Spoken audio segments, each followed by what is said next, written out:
So today's topic is making trousers, and this is a topic that I have struggled with a fair bit myself over the years. And well, so that's a lot of what I want to talk about today is basically what I have learned myself, and also, of course, I would love to hear your ideas about how to succeed with this kind of tricky topic. And just first give you a little bit of backstory when it comes to my own sewing adventures. Hi, Charlotte. Seems to be working well. Charlotte says, thank you. That's a big relief for me because I'm always a bit of a nervous wreck, to be honest, when it comes to the live streaming. There's so many little things going on in the back that I need to think about. So hopefully just give me a shout out if there's any lag or anything like that. So nice to see you, Charlotte. And as I said, I have this is a topic when it comes to making trousers that I've struggled with quite a bit over the years. But the irony is that the first piece of garment that I ever made was actually a pair of trousers. That was when I was 11 years old, and I made them out of a pair of vintage bed sheets. And I think two reasons why I felt successful at the time was A, they were super simple. They were just like pull-on trousers with elastic casing, so they were obviously not very difficult to make. And secondly, obviously, I wasn't very critical of myself back in those days. So actually, my first pair of trousers was a big success, and I wore them until they fell down or fell apart. And also not I think not very long after that, I actually was able, with the help of my sewing teacher in school, to make a pair of proper trousers with a zip fly and a waistband. And again, I thought they were really good. So I think my lack of confidence in the trouser making area came much later, when I was more self-aware of my skills or lack thereof. So that, I think, is one of the reasons this has been a struggle for me, because I've been super critical of myself, and I don't really want to do that. But it's kind of hard, especially when you have been sewing for so long as I have been, and many of you, I'm sure. And it's really easy to compare both to others. And also, when it comes to trousers, one of my frustration is that when I look in even cheap pair of store-bought trousers, the finish looks way better than mine trousers that I've spent hours and hours and hours making. So that's been a bit of frustration as well. But I do think that in the last year or so that I have improved my skills a bit, and I want to share the tips that I've learned along the way in the chat. Hello, Howard and Christopher. Nice to see you as well. It's good to hear no technical hiccups so far, fingers crossed. So it's nice to hear from you. And well, to continue, and what happened was basically back in 2009, I decided to make the pair of the best fitting trousers I could ever possibly make. And I think I succeeded, but what it took actually 7 test garments before I was finished. So I had a real burnout when it comes to trouser making. So after that, I just stopped. I couldn't be bothered by trousers anymore. So I've just been making skirts and, similar simple trousers, but not like proper dress trousers. But this year, anyways, I was like hungry for revenge, because I've been so struggling both with the fit and the finish. So I decided I will tackle trousers again. So this year I've actually done 2 pair of trousers, which I think turned out pretty well. And I've just showed them here and see how they all turn out here.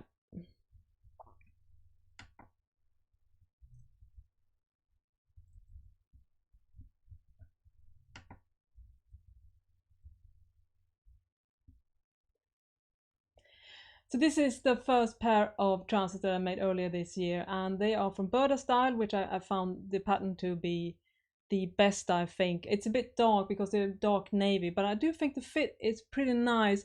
I don't think you can see it, but it does have some drag lines underneath the bum.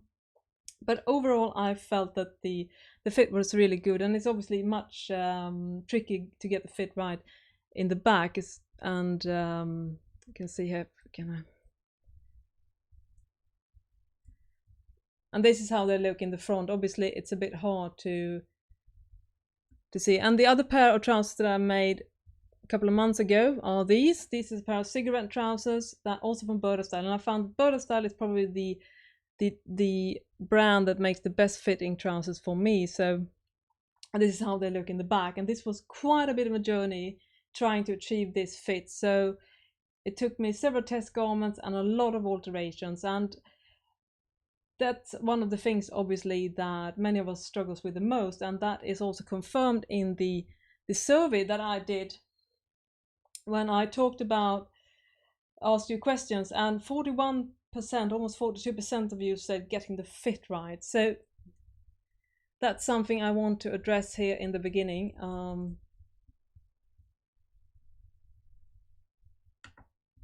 How do we get the fit right? And that is obviously a long process. It's taken me many years to figure out my particular body type. So, and we all have our different issues, and I think so it's really hard for me to give any general advice. But one thing that I think is really important to know when you are either drafting your own trouser pattern from scratch, or if you are using a commercial pattern, is that how the crotch curve is shaped. That is, I think, is one of the key elements to how you can get the fit right. And I'm going to show you how some patterns are drafted, which is, I'm not quite sure is a good idea.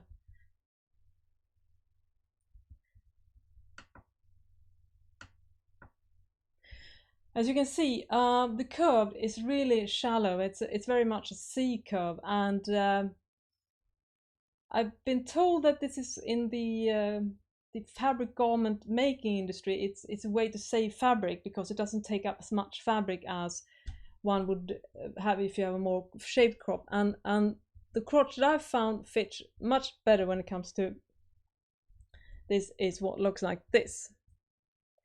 As you can see, it's a bit more L-shaped than C-curved, and I think that is one of the key elements when it comes to one of the first points where you should start when you're trying to figure out what is wrong with the fit, because as many of us do have problems when it comes to the crotch area in particular. I need to drink some water now because yeah. And Charlotte brings out a good point here. I think you need to copy the crotch curve from an existing pad that fits good on you. That's so very much true. I have that. I have actually made a paper, a hard paper trouser draft that I use as my guide. So I always alter. And as you can see, for my case, and I know for a lot of other people, that the more L-shaped curved is actually better, but you need to figure that out for yourself. But I think a crotch, finding the proper crotch is probably the best starting point, regardless of what kind of fitting issues that you have.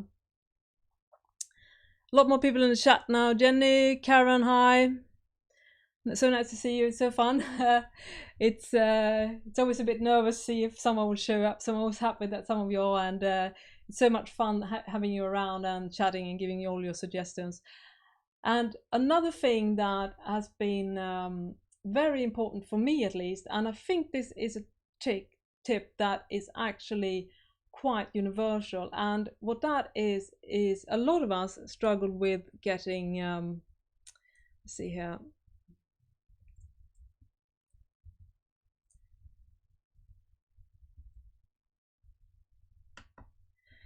Does anyone recognize this? This is a symptom of a flat bum apparently, and I think it's quite common regardless of you're a woman or a man, and that is that you get a lot of fabric underneath the bum, and this is taken on yours truly and a pair of store-bought trousers that I have.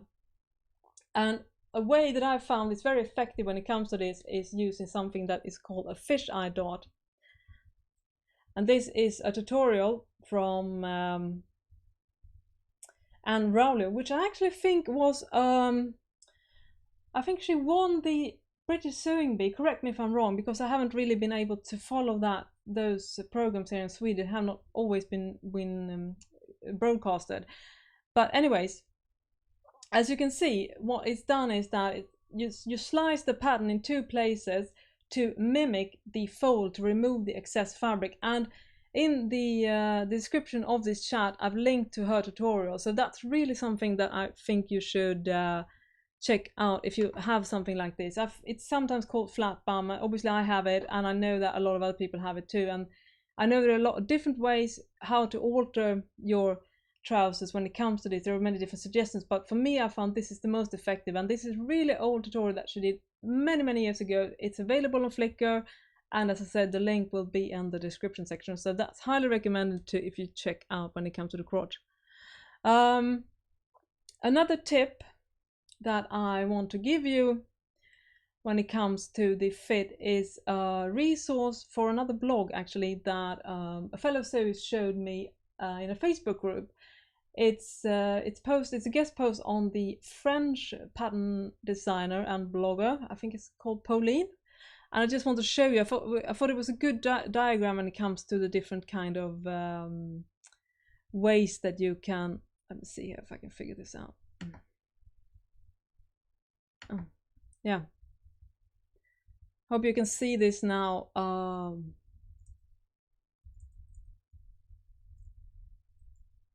So this is shows.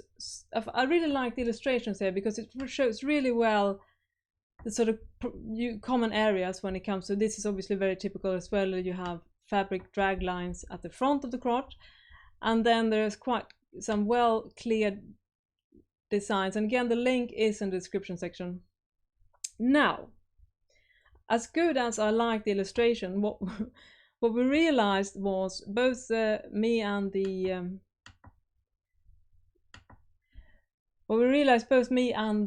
original poster of this, that the suggestions that the writer of this blog post suggested for our particular alterations wasn't the way that we have learned how to do it. So so I can't really vouch for the method because I'm not a believer in those particular ones that were suggested when it comes to mice.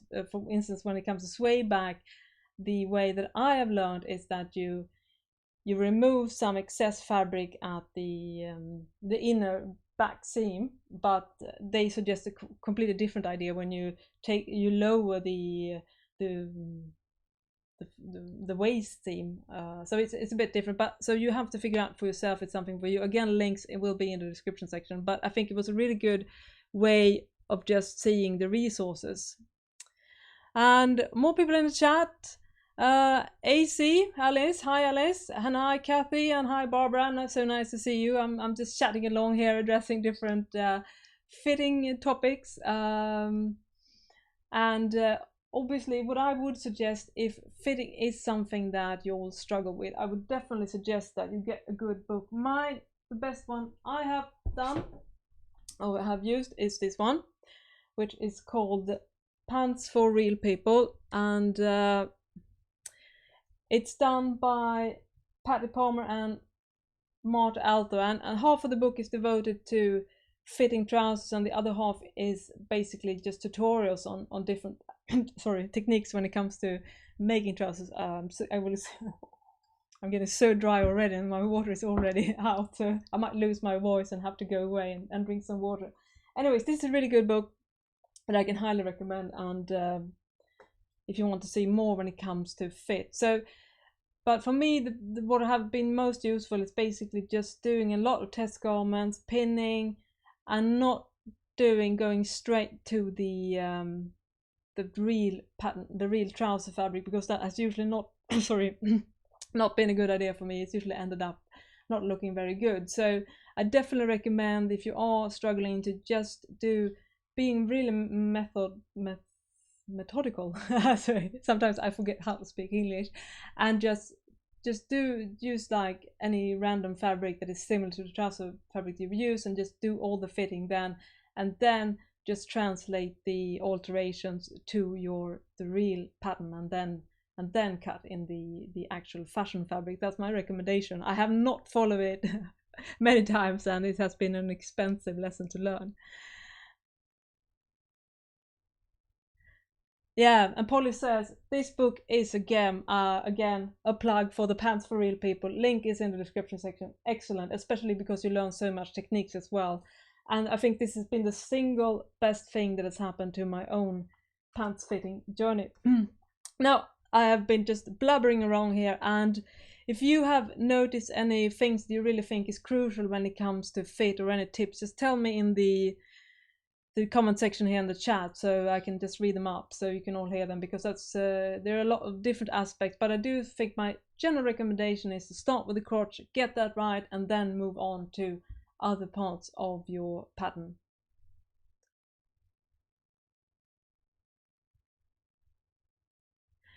And Jenny says hi Jenny. Yeah, Kathy Medicine is good pull was on the foil method. Okay, you can't post a link, so that's sorry. And Howard says, I use a muslin pattern that I've perfected and guarded with my life. I spent many, many hours getting it to fit properly. That's the best advice ever. I say, if you finally, after hours and hours and days, just retrace it on some harder paper, store it away, and obviously, as I said, guard it with your life. That's an excellent suggestion. I have one of those now that is still on tissue paper and it's hanging over me because I feel like it will self-destruct before I find the time or energy to trace it on real paper. But I should definitely make that a priority because I don't want to go through all that process again. So yeah, if you're successful, you can usually use that as a guide. I think basically you could perhaps use two different types of base patterns. One is more like a straight leg, less fitted one, and perhaps one more that is more tight fitting and perhaps made of stretch fabrics. If you wanted more like those perhaps will be the two base patterns I would say I would recommend that you sort of figure out, and after that you can just taper them down or make them wider. It's really easy to alter, the shape of the pattern just if you have nailed down the waist and the crotch area, because obviously waist is super important as well.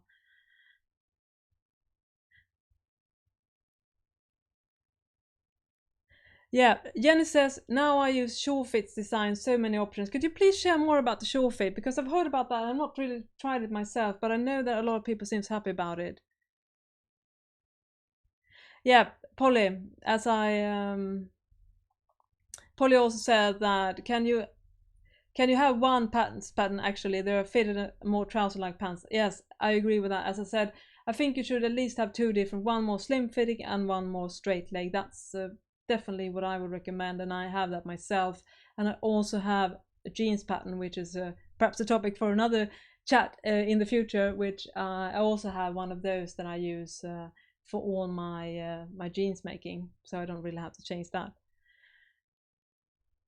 But I would say though, even though you're making perhaps more like straight leg trousers or more fitted ones, that I do think that when it comes to the crotch, I do think, at least in my experience, they can be quite similar, regardless if the trousers is wider and or more fitted, because you need the shape is perhaps what works regardless. That is my experience, but please feel free to say if you have any other.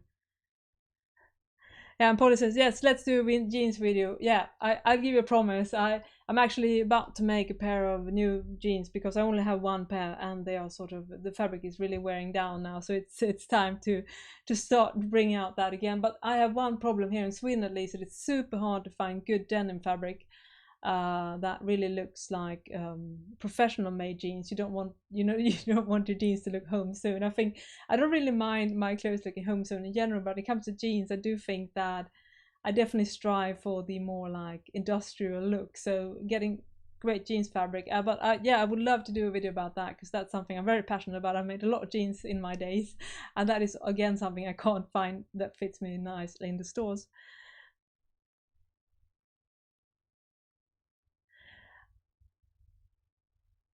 And another recommendation here is Sandra Bettina's Puzzle Pant, which is on sale today. It's a Vogue pattern, apparently. 114.11, that could be a recommendation. It's good to find those base patterns. I know there are a lot of base patterns out there when it comes to trousers, and just see, and then you do your own alterations when you just figure out, what you need to do in general.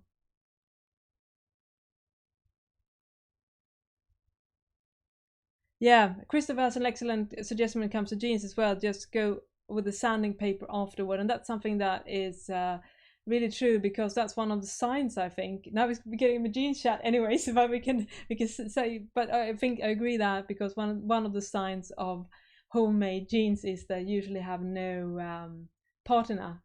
I think it's called patina, wear and tear basically in English. I think it's called when you can see, because usually when you buy a store they have been treated in many different ways. Yeah, switching back to the topic of regular trousers, and one of the things that you also listed in my survey that you struggle with is waistband. This is something I struggle with a lot myself. So I just want to start with to talk about the things that I found helped me the most. And what has helped me the most, which I've talked about many times before, I think in the chat as well, is the double-sided tape. And let me see if I can find that.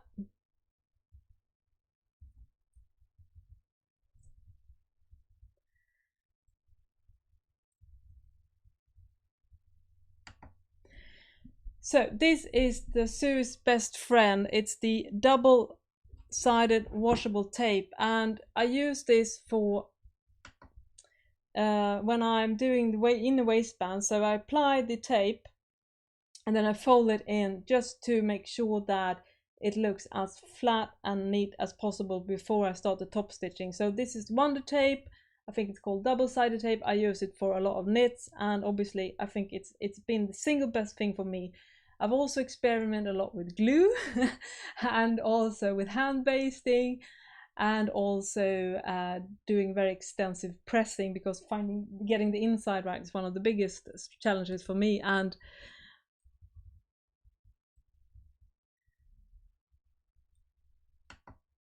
so this is the inside of a pair of trousers that I made using the Wonder tape, and I think they look fine.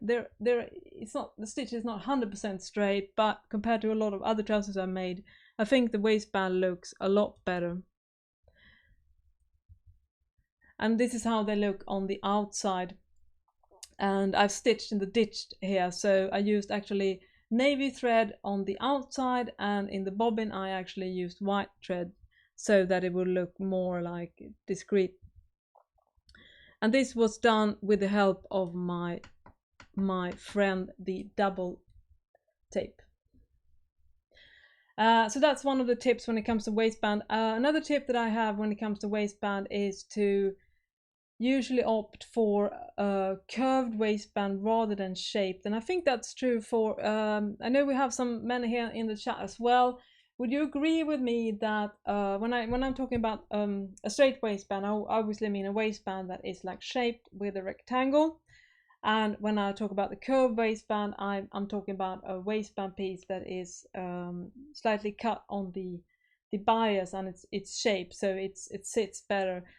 For me, I found that kind of waistband works much better than the straight ones. And another tip also when it comes to looking for good fitting waistband is that they have a back seam, so you're able to do all the alterations much better, even if you're sway back, or if you're, you know, growing or or shrinking. It's always good to have the opportunity of just being able to just open the waistband seam.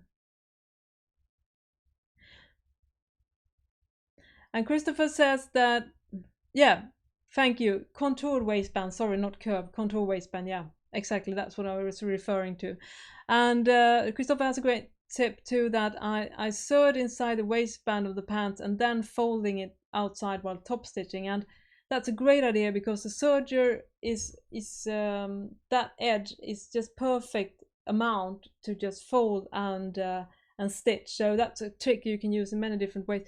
I have not actually tried that, because I have a tendency of not edge casting my waistband, because I want to reduce as much bulk as possible. So I usually, since the seam will be closed, I usually don't overcast the edges of a waistband, but I will definitely try the third one that you suggest, Christopher. That sounds a really good idea.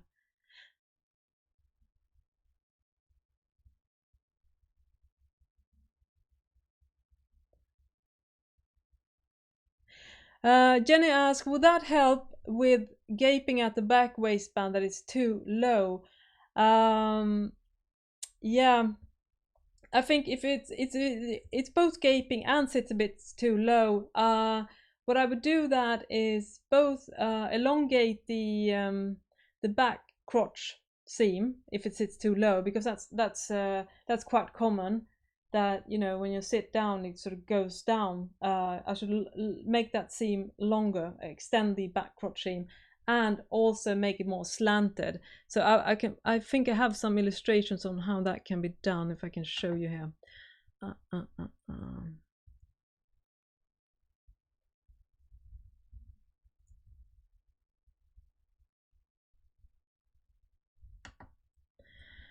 This is an illustration of how you can alter for a sway back or a waistband. So this is obviously not at the waistband, but the principles apply. So if you imagine that you would have a waistband on top, you would apply the same method. So the upper edge of the waistband would be more narrow than the lower edge of the waistband. So it shouldn't be a straight line, but it should actually be a slanted line. So that is a way of mitigate that problem. I don't have an illustration of the actual waistband here, but that's definitely something I have to do myself, is to take it in and also obviously to extend the crotch.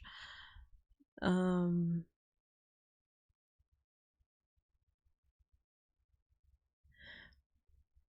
Christopher also bring out a great point here. In there, nobody but you will know how the inside looks. So you just need to consider how much extra work you want to put into that. I absolutely agree. I think for me, it's become a bit of a challenge because I also always like to see if I can improve my techniques from each project that I'm making. But I'm sure that many of you can agree that when you're sewing and you look at it, you're like, oh, this could have been better, and then you forget about it after a day or two, and you just wear it and you love your make. So for me, as I said in the beginning, it has been a bit of frustration that I'm not able to even mimic the inside of a waistband of a pair of cheap store-bought trousers. So that's a bit of a challenge that I've sort of taken myself on. But I definitely think that we should all be kind to ourselves when it comes to the results of our garments. So very true. Let me see here.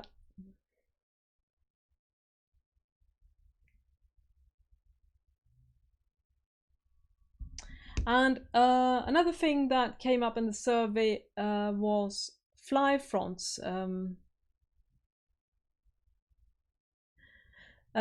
Jenny says also regarding, sorry if I'm going back and forth here, but Jenny says that regarding the sway back, that that this is always my problem and makes good sense, but I usually put a top over. Yeah, absolutely. But I definitely think that a lot of us will benefit of extending the back seam, because the trousers have a tendency of riding down when we are sitting, or perhaps both making the crotch longer and extending the actual crotch shape. So that's something, as I talked about in the beginning, you need to experiment, see what kind of crotch will work for your body. And I think if you nail that, you will just automatically vastly improve the fit of your trousers.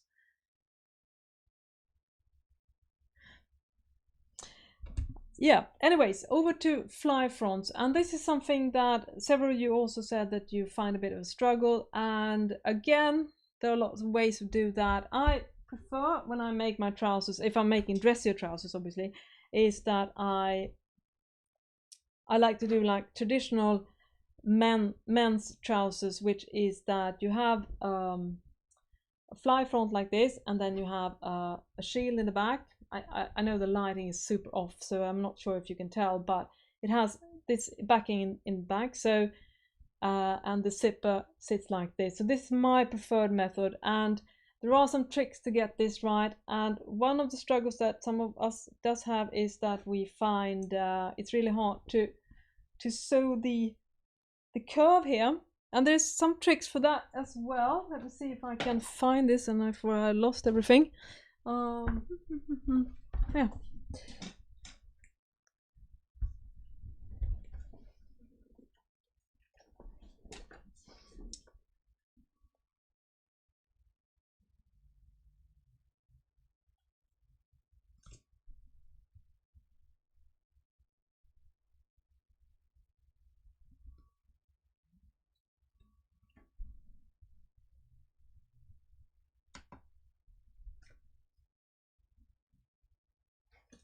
Sorry for the hassle here. Let's see if I can.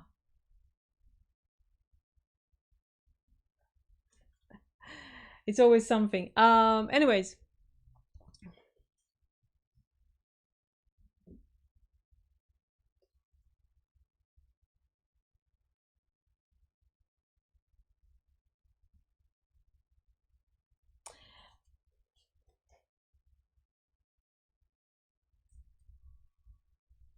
All right, I hope you can see me again here. And speaking of on how to shape the zip fly, this is something that is called a paper template. I'm sure some of you are already using this, and again, you can basically reuse these for any kind of trousers project, and you just place that here and you use that as your guide and just trace around here. In fact, if you're feeling kind of sure of yourself, you can actually just place it here, perhaps use some sticky tape or something like that, and just use it as a guide when you're actually just sewing around this. So it's a really good idea. It's called a template, and I actually saw that the pattern maker True Bias, yeah, she's doing a sew along on her latest trouser pattern, and she shows ways to do this, and I'm gonna show you. I think it was really good, so you can see it in action and not just yeah. So she uses one of these templates and just traces around it, and then use the lines to sew it around.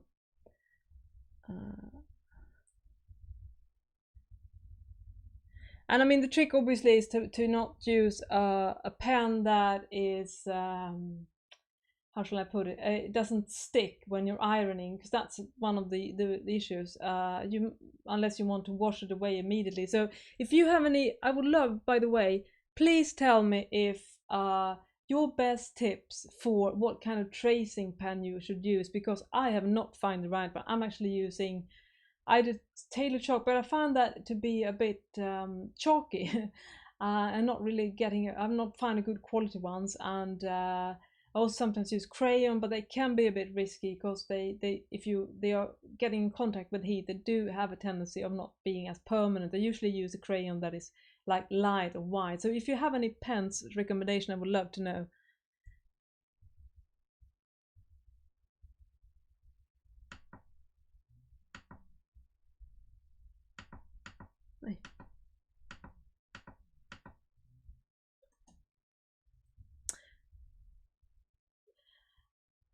And Louis asks, I missed the first part of the live chat, so hope you'll up this for viewing later. Absolutely. There might be a bit of a lag, I think, but I think it's possible actually to see it straight away, and it will also be automatically uploaded afterwards. It just will take a bit of a time, you know, the rendering and stuff, but it will be available definitely afterwards. Yeah, so speaking about tracing pen, what are your favorites? I would love to know, because I definitely need to make an upgrade when it comes to that. I find that a bit of a struggle actually. So as I said, I haven't been quite happy with, you know, regular Tailor chalk. I both tried using you know, the tracing wheel and just pen. So see if I can have a tracing wheel here. And obviously there are those invisible, you know, the ones that disappear after a while. But at least here in Sweden, they are not available in white, and often you're making trousers on a darker fabric, so it doesn't really work. So yeah, that's a bit of a tricky thing when it comes to drafting. And also, again, when it comes to the link on what I showed you, the true bias is in the description section, but also this is also described in this book, Fit for Real People, how to make the, but again, I think it comes down a lot to practice as well, and you know, really trying to make sure that everything is aligned. And one of the things that I've come to realize when you're doing a lot of sewing is that you really need to learn how to control the fabric so it doesn't get twisted, and just take it really slowly, and you know, making sure that the fabric is evenly fed, because that's one of the signs, I think, of a good result, is that the fabric lies flat and is evenly fed. So that can be one of the trick. And another that I strongly advise against is sewing over metal teeth because that's a great way of busting the needles, and you have to be careful. I've done that so many times. I can't really, I don't want to talk about it because it still happens. I should know better by now, but I still make this mistake. So you need to make sure that the top stitching of the seam hits underneath the the stopper, or perhaps if you're using you know, polyester coils, it doesn't really, you can usually sew over them, that's not really a problem. But if you have one of those metal stoppers, that's a recipe for trouble if you're not careful. And another tip that I can give you, speaking of templates, is that this is something that is called a press template. And the press template is, it looks like this. So when you're doing patch pocket, for instance on jeans, but obviously you can also make it on regular trousers. And what you do is that you use these as a guide. So you press the fabric around it. So, and what you will get razor sharp edges. So this is a great way when you're doing any type of patch pocket. You can do it for round pockets, for this kind of pockets. So you just press it gently around the edges, and then you place it on the garment and top stitch in place, perhaps basting first. So this is a great way of doing really razor sharp pockets. So I highly recommend that you get a couple of these press templates, especially if you're making jeans as well. But I have these for all kind of purposes. And I also, speaking of waistband and making them turn nicely on the inside, I've also experimented using a press template for them. So I've pressed the edge of the fabric around the edge. So I just marked like 1 centimeter, for instance, and then I pressed around it, and that has also created a pretty even, nice fold there. But I still think I need to practice on the waistband technique. But definitely, if you haven't already, on my blog I've done a tutorial on this, and also I've done a video about this as well. I think it's called how to make razor sharp patch pockets. So press templates, highly recommended for a lot of purposes when you're making trousers.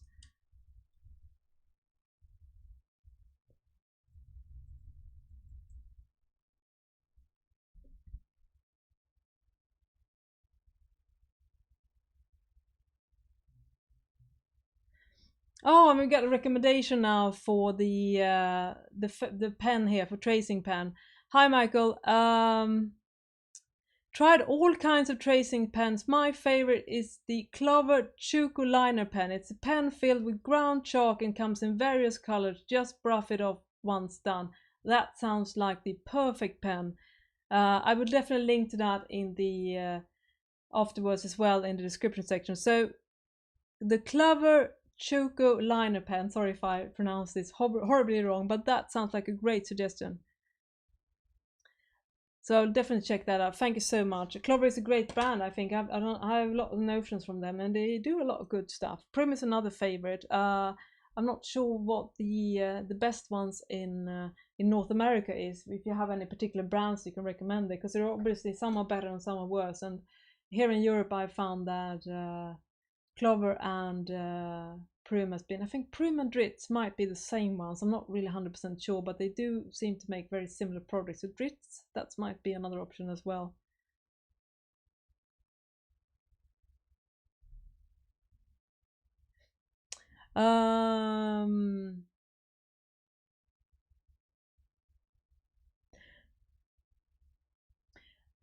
Yeah. Anyways, when it comes to other type of pockets, I have one recommendation as well when it comes to the front pockets. On dress trousers, they are usually either slanted or curved. But when you're doing slanted, like I have done on these pair of trousers, just basic slanted packets like this. And one thing that I've learned the hard way is that it's super, super, super, super important to stabilize this, because this is a recipe for growing. And what is not attractive, I don't think at least, is gaping slanted pockets. And stay stitching is obviously a very quick and effective way of doing it, but I actually think you should go a step further and actually employ some kind of stabilizer. I use this, as I showed you before, I have this Wonder Tape, which is double-sided. This one is not double-sided, it's just like regular interfacing, so it's fusible, and it's like super firm. So before I do anything else, just after I have cut my trousers, I stabilize everything that has a tendency of growing, including the slanted front pockets. Obviously, if I'm doing curved pockets, I need to use something else, because this is so rigid it doesn't really, you need to use something other interfacing or that is more curved. But this is another great purpose or great way of using this is for the waistband pieces, and not the waistband but the waist, because that also usually, because it's a bit curved, it's on the bias, so it has a tendency of growing out. So you might actually end up that when you're applying the waistband, you might realize that the matching piece on the trousers is actually wider than the waistband, and the reason for that is because it has grown while you have been sewing. So just to make that a habit, to always stabilize everything that is cut on the bias, because that will definitely grow. And you can also, if you want to be more fancy, use something like twill tape. That's another great option for this purpose, because I find that stay stitching, while I love, it's not all that optimal. So I do think you should need some kind of firmer fabric. No.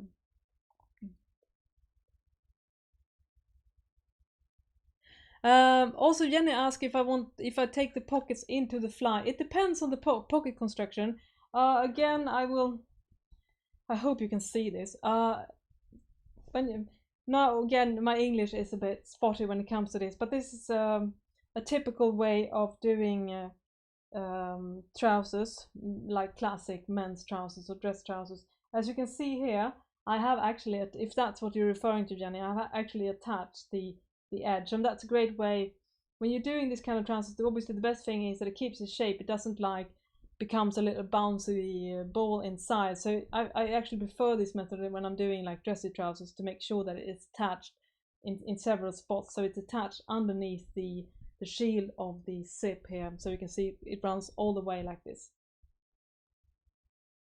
So that's what I do, and I would love to hear what are you doing when it comes to this. There are obviously many ways of doing this, and obviously so many ways of doing pockets, but as I said, a ground rule is definitely to really be careful when it comes to stabilizing, and make that like your priority. And that comes with a lot of things, I think, when you're sewing. I sometimes forget that, and I always pay for it later. I mean, basically pretty much anything that has some kind of slant and curve should be stay stitched as soon as it leaves the cutting table.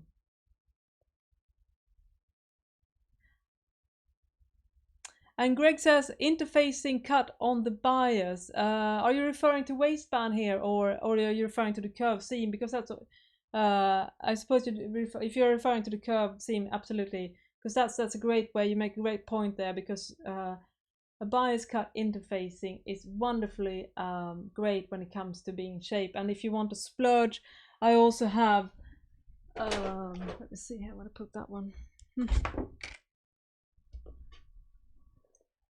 I also have, I've talked about this before, it's in another chat.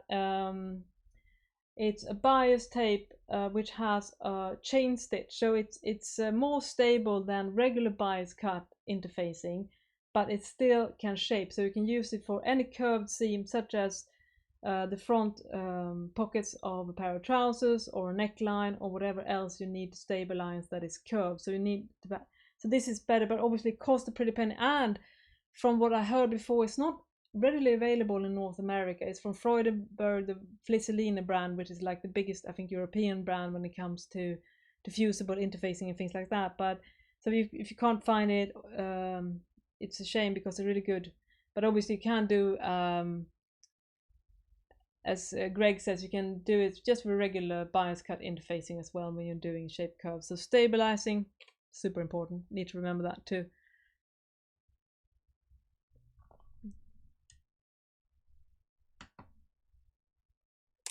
And also another topic that I wanted to address, and I would love to give your opinion about, is great resources when it comes to trouser making. I'm not all that up to date, I think, when it comes to that. As I've already talked about, the Pants for Real People, an excellent book that I think should be in every library.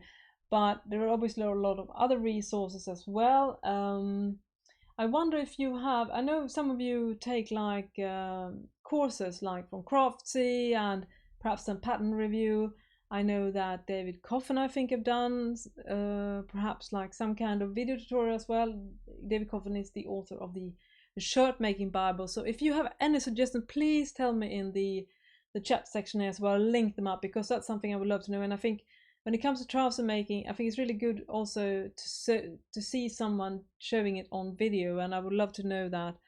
So I haven't actually tried one of those Cropsy classes as well, but I know there are a lot of ones available now, so that could be really helpful when it comes to making trousers, especially when you want to do more advanced stuff and getting the finishing right, like pockets and zippers and things like that. And also when it comes to belt pockets, which is obviously a nice detail when it comes to trousers, I personally don't find them too difficult, because it's usually just being really like meticulous with the measurements, and also again making sure that everything is like stabilized properly, usually use some kind of interfacing. And the only scary part obviously is that you need to cut in the fabric, so if something doesn't work out, you have a big slash in your precious pants. But apart from that, there are several different methods to use that, but I think the ones that are in common sewing books are actually quite solid. So again, I think it really comes down to being careful when you are cutting, so you really make sure it's so easy. You probably notice that when you're doing any kind of welt pocket, is that if you don't slash the triangle exactly on both sides, you will get that kind of uneven fold. So the square or the corner won't be 100% sharp. So that's something you have to be really careful. And if you feel a bit nervous about cutting, I sometimes use a pair of scissors, sometimes I use like an X-Acto knife. And if you're a bit nervous, I do recommend that you perhaps sew a second row around the corner, so you're sure that you have enough security if you would slip a little bit when using like sharp objects. One thing I do say, I made a pair of stretch trousers this year. It's like super stretchy fabric, and with those I would say that I did struggle a bit when it came to doing the welt pockets, because it was really hard to stabilize the fabric enough. But again, if you use like good interfacing, it should work out.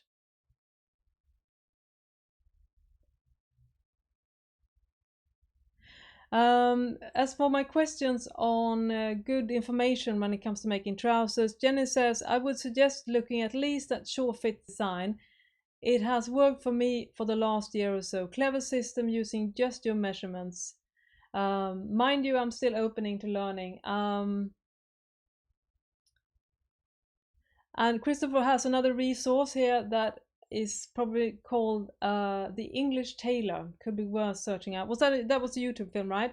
The English Tailor. And I think I'm pretty sure if we like would have been, if you collected all the information on the internet and compiled it in a nice box, I think actually we would find a lot of really valuable information that people have put up when it comes to trouser making. And Polly asks if and you please chime in here as well in the chat. Do you have any suggestions on how to add front pockets on an existing pattern? Any front pocket type? Which is the easiest to insert into trousers? Front pocket easiest? Well, the absolute easiest is actually, I think, I don't have my jeans here, but the absolute easiest one is probably making a traditional jeans pocket, because then you just draft a round curved shape like this, and then you just fold the fabric lining so it isn't attached to any zipper or things like that. And then, because if you're using fabric lining, you add a patch of the self fabric at the opening, so it isn't it's covered.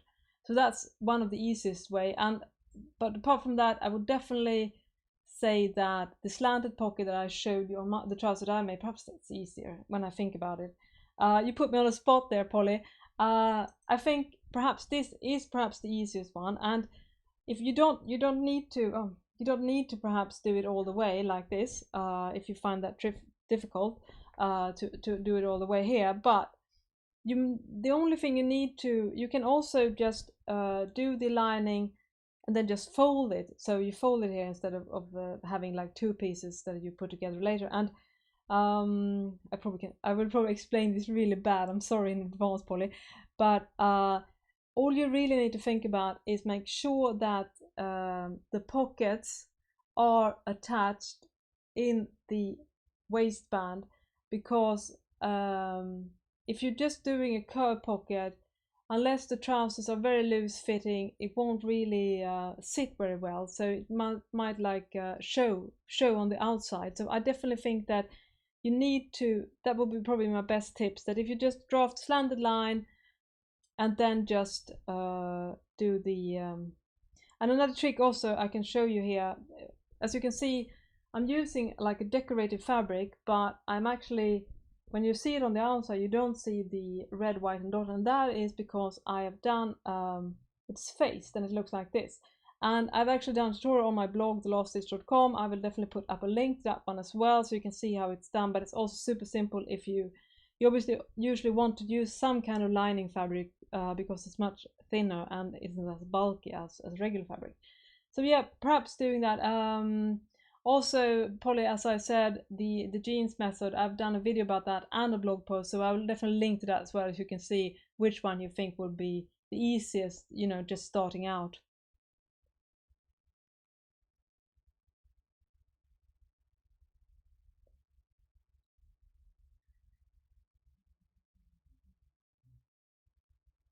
And Michael has actually more information here on the English Tailor, which seems like an awesome person. Apparently, he has started moving some of the videos to a commercial website that is obviously not free, which I think is called the Sewing Guru. Membership fee is reasonable, so that could be worth checking out. So the English Tailor has a membership website called the Sewing Guru, where a lot of the information are available there. And let me see here. And Christopher asked if I have any tricks for the welted back pockets. Because I don't have any on. It's so hard to explain. But my trick is the trick is, as I said, to stabilize, measure super carefully, make sure that the welt pockets is lined up, and also use like a very thin lining fabric for the back welt pockets, because that's one of the problems. So you have to like use lining fabric that is quite thin, so it won't show through, but still obviously stable enough so it actually can hold something and not break. So that's a tip also, to make sure that you use pocket lining and not like flimsy lining that is perhaps meant, you know, to line dresses and things like that. So it has to be proper lining. So what I do is I actually this will be super hard, but I will try my best. What I do with welt pockets is that I don't mark everything out, because usually you mark a rectangle and then you like add slashes. Instead, I use the welt as a guide for my cutting. So and I sew a line, so I know exactly on the welt pocket where the slice should begin and end. It's really hard because I found this in a sewing book that I have, so it's super hard to explain. So and also, I've not tried this myself, perhaps one of you, there it also is a welt pocket tool that looks really nifty, and it is explained in this book, Sewing Secret from the Fashion Industry, another book recommendation that it has some great info on trouser making as well, but it explains how to use this tool. And but I haven't tried it myself. If you have tried it, I would love to know if it's a good tool. It looks really simple. It shouldn't be too expensive.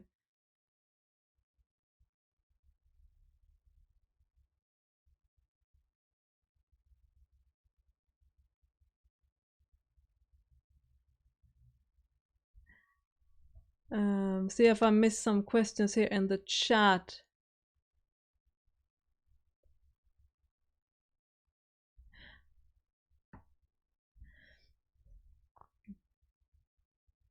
And regarding regarding how to, Jenny also agrees with me that if you're making lining of the trousers, definitely attach them in the waistband for stability. And well, I say that the time is flying. It's almost 9 o'clock now here in Sweden, so it's time for me to start round up this chat. If you have more questions, please tell me, and I will definitely link up to everything that we've talked about, pens and the sewing guru and everything else that we might need to know. I'll also see if I can find more resources when it comes to trouser making, do some bit more research in that area. And of course, as I said, I will link to all the blog resources and things that I have shown you today. Any more questions? So I'll see here if I...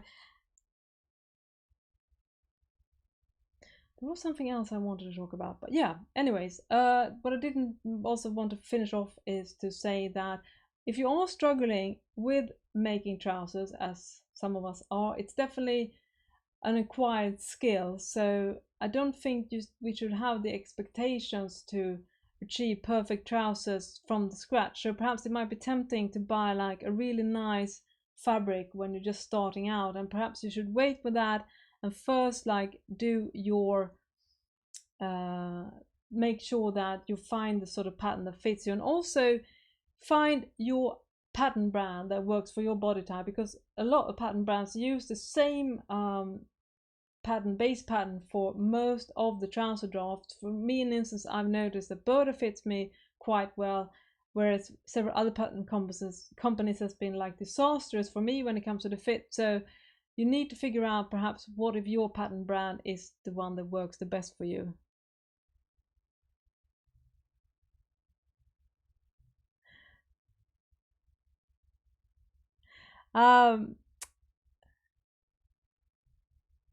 Also, I got some great suggestions here as well for another topic. Jenny wants me to make her jeans. We can see if I can. That would be a fun idea if I did a very long video, like day-long video, when I was making a pair of trousers for you. That would be fun. And also, Greg says, and no matter how unprofessional mine makes, they are the most comfortable. And I so wholeheartedly agree. For me, it's great when I go into stores and try something on, and I'm like, forget it. I'm so happy that to be being blessed of having these skills, because it does make things so much better. And also, Christopher had a suggestion for a future video: pattern modifying and fitting. And that's a big topic. But it's something I would definitely talk more about, because I think fit is really important. I think it's definitely the next step. Once you have sort of mastered the basics of sewing, fitting really comes into place, and perhaps isn't always put enough emphasis. I think sometimes today, if I compare perhaps for older sewing books where it's like all about fit, and I think we all need to learn our particular tweaks. So that's a really interesting topic. And well, thank you so much now, and well, I will have to sign off now and prepare myself for a day tomorrow as well. I'm so happy that so many of you came to watch and chat along. The time just flew by, and again, you can check out my blog, thelaststitch.com, where I've linked up to some of the sewing tutorials I've done also when it comes to trousers, but that could be a lot more, definitely, for sure. Okay, bye bye. See you next time.